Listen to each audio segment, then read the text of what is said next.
Hi Juan, thanks for taking the time. Were you getting your Halloween costume ready? Well, not ready, not really. I did something, a couple of days ago with my kid and stuff, but like not here. I don't know. Do we have a surprise? You do some New Jersey trick or treating. Yeah, maybe. I don't know. We are in a hotel in a university, so there is not a lot of neighborhoods here to go trick or treating, but Oh, maybe right. we do something. Right, away trip, I forgot. Oh yeah, I mean, so speaking of the game, I'm going into the last regular season game. I mean, I was just asking Neely this, but you guys can finish as high as second and hopefully secure, if you're successful in the quarters, is a two playoff home games.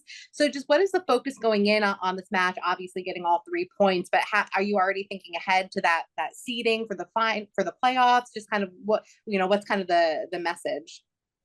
Yeah, for us that has been the target. Obviously, our target was to win the Shield. We couldn't achieve that one, and now from the moment that happened, we knew the second place is, it secures obviously the first playoff game at home, then the second playoff game at home if we are able to win the for sure difficult first one, and then it also gives you access to the CONCACAF Champions Cup next year. That's what happened last year. So for us, it's an important competition because we want to be in this competition. It's a competition international level, and that gives us access to the FIFA World Cup, and that's where in our vision to be a reference in the world of women's football, like we were this week with that nomination for the Ballon d'Or as best club. I think it's important. So there is a lot to play for in that game tomorrow for sure against Utah, and yeah, here we are trying to prepare the best we can, of course.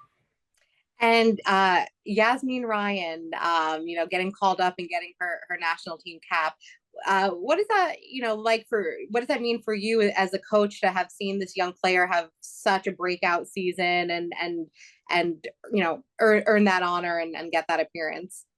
Yeah, I think for me as the coach, for the rest of the coaches, for the club, for her teammates, is a moment of pride, because it's obviously, a player that was an international at the senior level before getting that call up and representing the US. And for us, is one of our targets. Obviously, there is some players in the team that are already internationals, like obviously Rose achieving her 100th cap recently. The same with Emily. All the players that are normally going now, like Jenna, Lynn, Kristav, Mitch in her moment, Tierna, who is here, it's fantastic. But when it's a new international, it's extra special because it's a target that these players have since they are very young, and for us be part of the journey, it's a moment of pride. But I always say the main credit needs to be going to Jazz herself for her effort, her commitment, everything she does on the pitch, off the pitch, with us,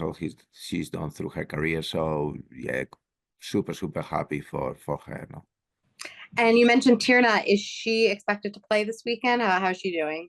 We will have to see. She's getting a little bit better. I don't know if she will probably get to this one. We will see. She's working really hard. Is one of our captains. She's been fantastic. But it's one of those that we need to make sure she's completely fine. Okay. All right.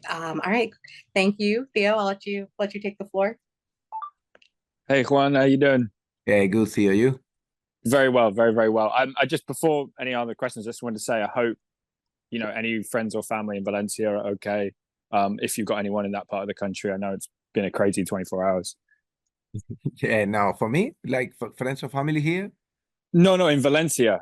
In Valencia. No, well, yes, actually, yes. Like I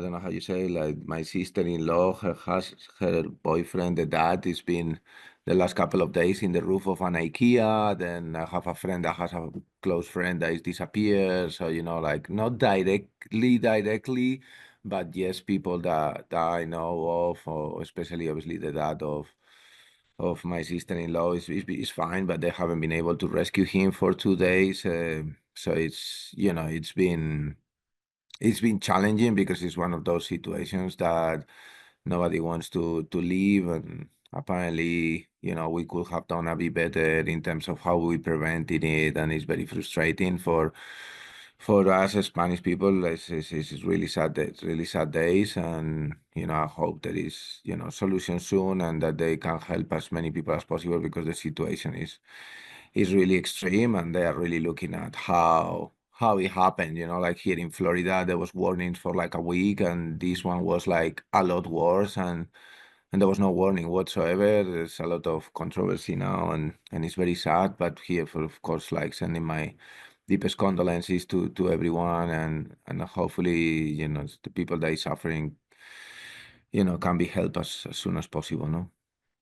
Yeah, no, exactly. Just sending my love to friends and family. It was, shocking to see, and just want to make sure, you and everyone you know is okay. Thank you. Back to football. I was talking to Neely, like this is potentially, if you get that second seed, excluding the final, this would be your final away trip of the season.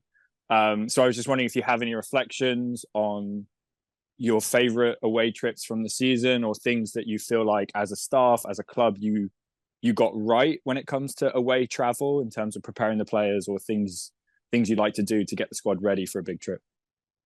Yeah, well, a very good question, because I think we perform extremely well at home, and we perform extremely well away from home. Normally, as a coach, you end up choosing, no, the best away games are the ones that you win, no? Like, but the team has performed so well that it's difficult for me to pick on any game. I think the team has been excellent I will say in almost every away trip. I think apart from a couple at the beginning, in Washington and North Carolina, I think, if I'm not mistaken, I think we've won most of them. Like, and I think I'm not mistaken. So, like I think, am I right, Riley? Yeah.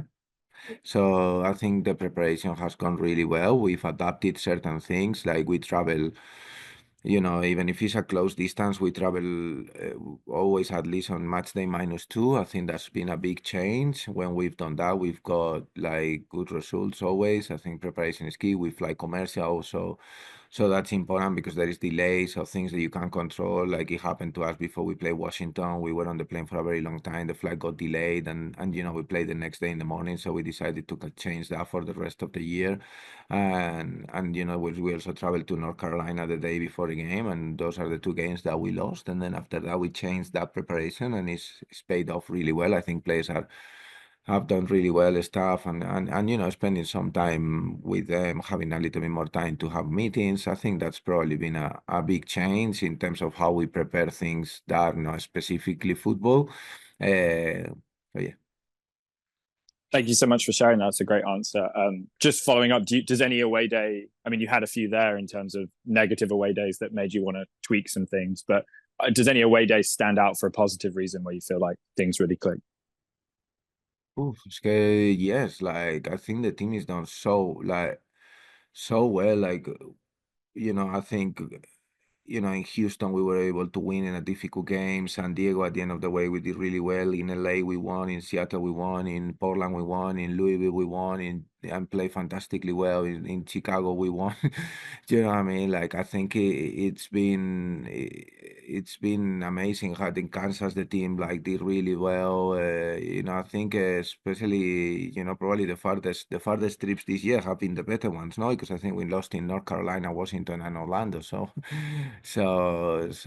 yeah, I think the team has done really well away from home. They've shown their resilience and how they are ready to fight. And some of the performances have been outstanding. In Seattle, we play on a Monday night, very difficult. Again, starting a 3-game week, and the team has done so well that it's difficult to just pick up on just one game.